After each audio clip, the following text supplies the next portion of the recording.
São Paulo identifica o primeiro caso da variante mais transmissível do coronavírus. Ministro do Trabalho recua sobre o fim do saque aniversário. E você vai ver também. Na primeira reunião ministerial, Lula fala em boa relação com o Congresso.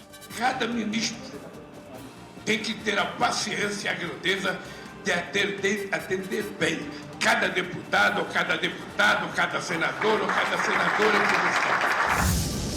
Ubermoto. Horas depois de ser lançado, prefeituras de São Paulo e do Rio de Janeiro mandam suspender o serviço.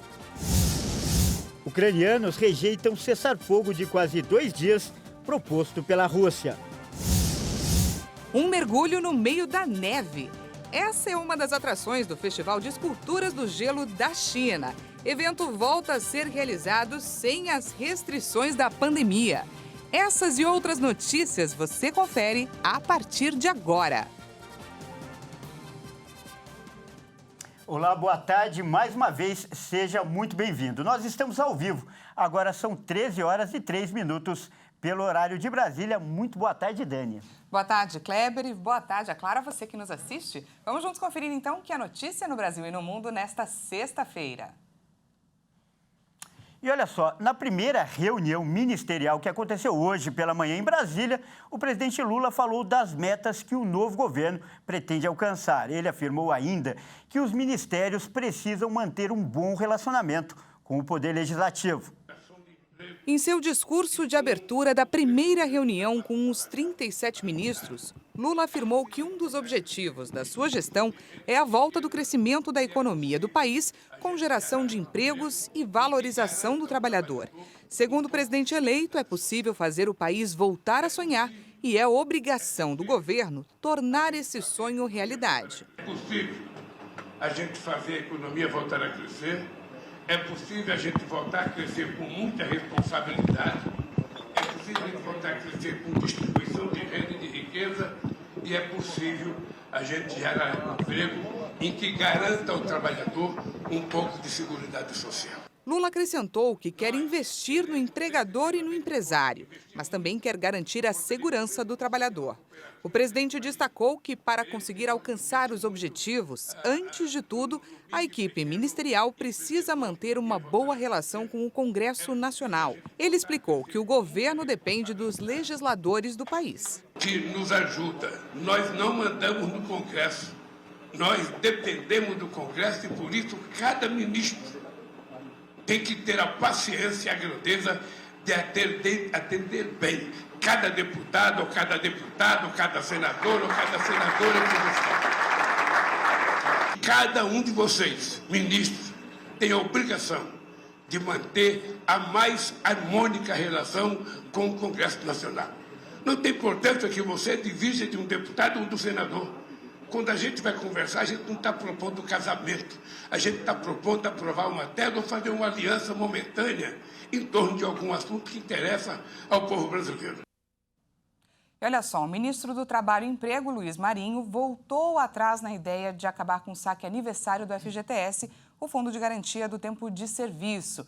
Em uma postagem no Twitter, Marinho afirmou que a modalidade de saque será, abre aspas, objeto de amplo debate, fecha aspas, entre o Conselho Curador do FGTS e as centrais sindicais. Disse ainda que a maior preocupação do governo é com a proteção dos trabalhadores e trabalhadoras em caso de demissão e com a preservação da sua poupança.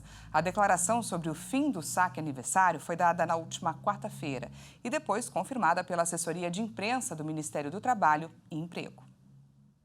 E a gente muda de assunto agora para falar de saúde. Um laboratório do interior de São Paulo identificou o primeiro caso de uma nova variante da Ômicron no Brasil. Segundo a Organização Mundial da Saúde, a cepa é a mais transmissível, já identificada desde o início da pandemia.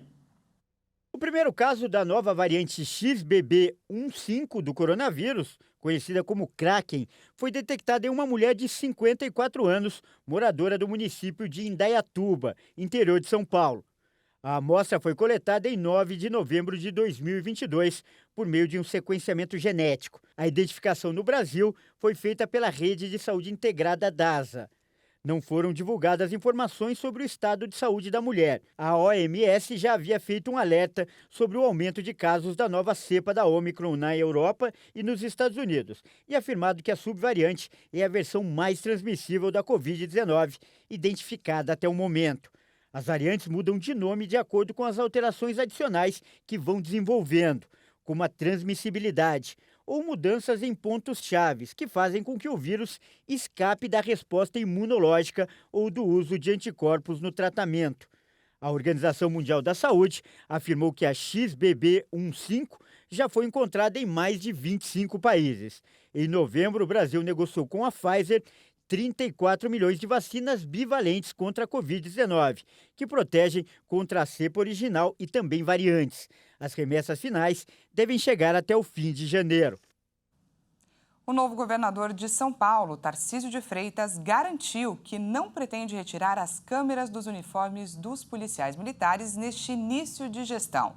Ele admitiu que a medida pode ser reavaliada em outro momento, mas não agora. Na primeira reunião de Tarcísio de Freitas com o prefeito da capital paulista, Ricardo Nunes, um dos temas tratados foi o programa Olho Vivo, que introduziu o uso de câmeras nos uniformes da Polícia Militar do Estado. O secretário de Segurança Pública da nova gestão, Guilherme Derrite, havia dito que pretendia rever o programa. O Ministério da Cidadania e Direitos Humanos emitiu uma nota demonstrando preocupação caso o programa Olho Vivo seja encerrado. Um estudo da Fundação Getúlio Vargas revelou que o uso de câmeras portáteis nos uniformes de PMs de São Paulo evitou 104 mortes, uma redução de 57% em relação ao período anterior em que a medida entrou em vigor. Questionado sobre a declaração do secretário, o governador Tarcísio afirmou que toda política pública deve ser reavaliada, mas assegurou que ações com bons resultados vão continuar. Ele acrescentou que o programa de câmeras tem gerado avaliações positivas e tem trazido uma percepção de segurança para segmentos importantes da sociedade. Com isso, ele não pretendia alterar em nada o programa. Mas Tarcísio de Freitas esclareceu que, ao longo do tempo, vai observar e reavaliar a política como qualquer outra. Vamos falar de transportes agora. A Uber lançou nesta quinta-feira a modalidade de transporte de passageiros por moto no Rio de Janeiro e também em São Paulo. E ontem mesmo, as prefeituras das duas capitais se posicionaram contra o serviço e querem proibir a prática. A Prefeitura de São Paulo notificou a empresa e pediu a suspensão do serviço, alegando que o transporte de passageiros por motocicletas não é regulamentado na cidade. Já o prefeito do Rio de Janeiro, Eduardo Paes, sinalizou que vai se movimentar para suspender o serviço também. Pelas redes sociais, o prefeito da capital fluminense escreveu: "Nem tentem por aqui". Um decreto municipal de setembro de 2020 regulamentou a profissão de mototaxista no Rio de Janeiro, com o objetivo de organizar um meio de transporte que operava na informalidade. A gestão municipal acusou a Uber de visar somente o lucro, sem se importar com as devidas contrapartidas aos trabalhadores e órgãos públicos. Em nota, a Uber informou que o serviço de mototáxi está previsto na Política Nacional de Mobilidade Urbana, que regulamenta o transporte individual privado de passageiros e que não faz distinção quanto ao tipo de veículo. Além do uso obrigatório de capacete, a Uber informou que oferece o seguro em caso de acidentes pessoais para os condutores e passageiros.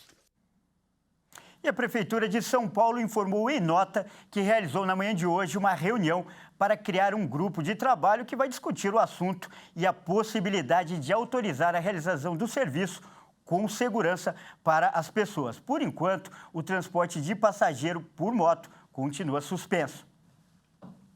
E para falar sobre essa polêmica que envolve o serviço de transporte de passageiros por moto, nós vamos conversar agora com o advogado Gleibe Prete. Uma ótima tarde para o senhor, doutor Gleibe. Seja muito bem-vindo. Prezada Daniela Paris e prezado Kleber Werneck, é um prazer estar com todos vocês e aos nossos telespectadores. E fico à disposição para sanar eventuais dúvidas que surjam sobre esse assunto tão debatido.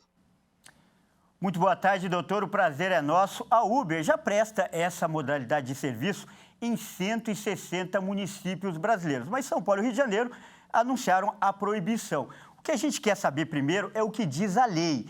existe uma legislação federal que permite o serviço ou cada cidade tem autonomia para decidir? Muito boa pergunta, Werneck, sem dúvida nenhuma, como sempre, da sua pessoa. Eu quero começar com uma frase de Madeleine Scuderi, em que ela fala que a desconfiança é a mãe da segurança. Quando nós trabalhamos uma situação como essa, em que ocorrerá o transporte das pessoas, indubitavelmente o primeiro tema que vem à tela é a segurança. Segurança no sentido tanto dos passageiros, quanto também daqueles que vão depender dessa situação e de terceiros que estão na rua. A lei citada por você, Kleber, 12.009 de 2009, que trata deste assunto, ela deixa, obviamente, a cada município a possibilidade de regulamentar esse tipo de situação. Ou seja, cada município tem a autonomia da vontade para poder tratar da referida hipótese. Focando agora no lado dos passageiros, quais as garantias que a empresa tem que oferecer para a segurança dos passageiros? Existe alguma diferença com relação ao transporte de carros, por exemplo? Ótima pergunta, Daniela. Obrigado mais uma vez. É importante ressaltar aqui o quê? Que as empresas elas têm esta obrigatoriedade de sempre dar a segurança. No caso de Uber, veículos. Existe um pagamento, um seguro que é feito em caso de acidente e os passageiros receberão. Mas, por exemplo, fez muito bem a prefeitura em cancelar, em cortar, obviamente, no primeiro momento esse serviço. Por quê? A quem compete, por exemplo, dar o capacete. O passageiro, ele tem que andar com um colete ou não? O passageiro, ele deve andar com aqueles protetores de cotovelo, de joelhos ou não? Então, tudo isso está muito aberto. Quando nós falamos em São Paulo, como nós falamos em Rio de Janeiro, são grandes metrópoles. Evidentemente que qualquer coisa nesse sentido tem que ser muito bem tratado em virtude da quantidade de veículos. E tem um dado aqui de 2022 que apenas em São Paulo, de janeiro a novembro de 2022, 16.850 acidentes com motos, gerando 371 mortes. Ou seja, a regulamentação se faz muito importante, Dani.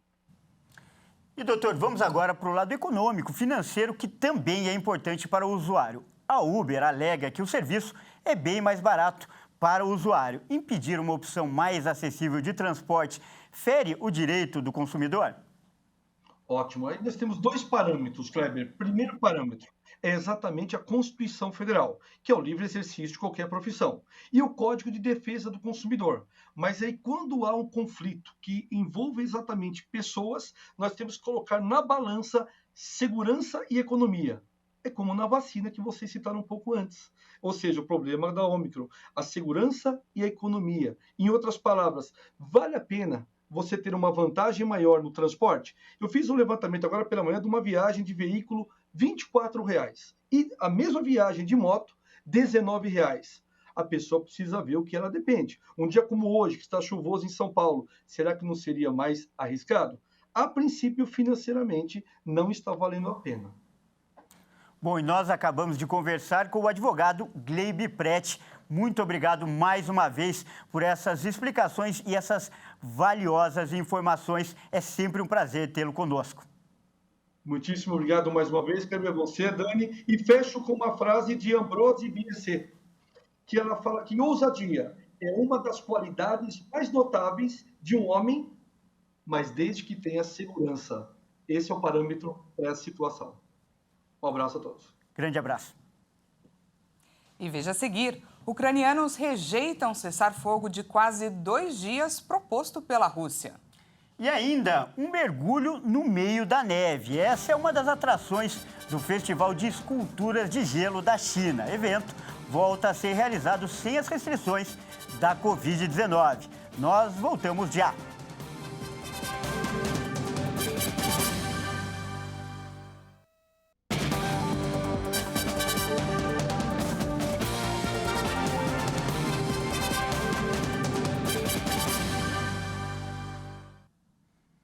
Seja bem-vindo mais uma vez, estamos de volta ao vivo, agora 1h19 pelo horário de Brasília. Voltamos com destaque internacional.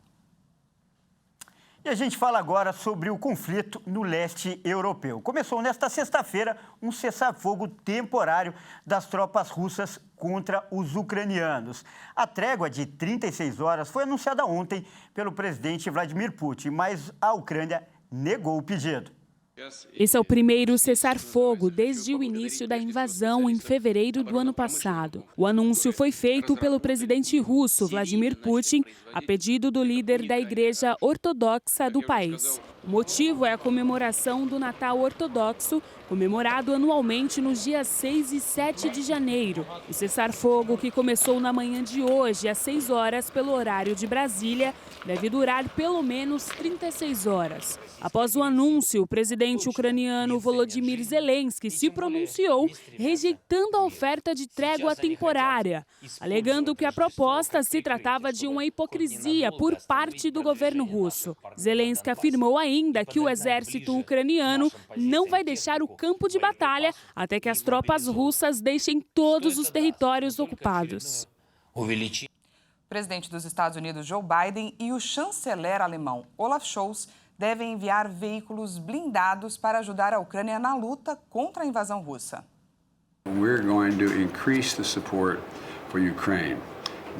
Vamos aumentar o apoio à Ucrânia. Vamos oferecer os veículos de combate de infantaria Bradley. Os alemães fornecerão os veículos de combate de infantaria Marders. Além disso, vamos ajudar a defender a Ucrânia contra ataques aéreos russos. A Alemanha também anunciou que vai fornecer aos ucranianos, para lidar com os ataques aéreos, o sistema de defesa aérea Patriot.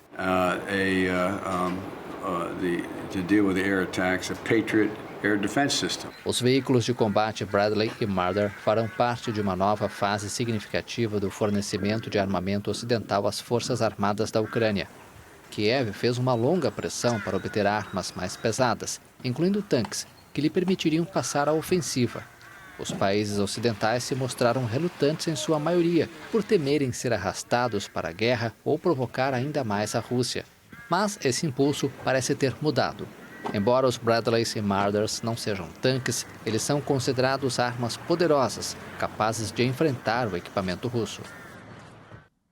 E pelo terceiro dia seguido, a Câmara dos Representantes dos Estados Unidos não conseguiu eleger seu próximo presidente da casa. Uma nova votação foi realizada nesta quinta-feira, mas os republicanos, que são a maioria na casa, continuaram a discordar. O impasse continua na Câmara de Representantes dos Estados Unidos.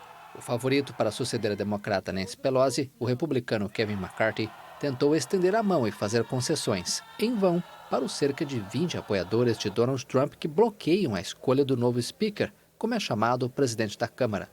E após 11 votações, esses congressistas seguem boicotando McCarthy.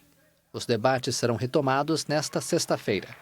Sem um presidente, a Câmara não pode empossar seus membros, decidir os integrantes de várias comissões ou apresentar projetos de lei. Os preços mundiais dos alimentos em 2022 foram os mais altos já registrados desde 1990. A informação foi divulgada nesta sexta-feira pela Agência de Alimentos da ONU. O Índice de Preços de Alimentos da Organização para a Agricultura e Alimentação da ONU, que acompanha os preços internacionais das commodities alimentares mais comercializadas globalmente, registrou em 2022 uma alta de 14,3% em relação a 2021. Essa foi a maior alta desde 1990. De acordo com a agência, os preços dos alimentos dispararam após a invasão da Ucrânia pela Rússia em fevereiro do ano passado. A invasão resultou em temores de uma interrupção do comércio no Mar Negro. Desde então, os preços tiveram uma leve redução após a retomada da exportação de grãos da Ucrânia para o Ocidente. Por outro lado, em dezembro, o índice de preços registrou queda de 1,9% se comparado a novembro de 2022. Essa foi a 9ª queda consecutiva desde março, quando a guerra começou a afetar o mercado. A queda foi impulsionada por uma baixa no preço internacional dos óleos vegetais e algumas reduções nos preços das carnes e cereais. Olha, e agora uma notícia literalmente para quebrar o gelo, Dani. Olha só, é que acontece na China um dos maiores festivais de esculturas de gelo do mundo. O evento é realizado na região norte do país e costuma atrair multidões.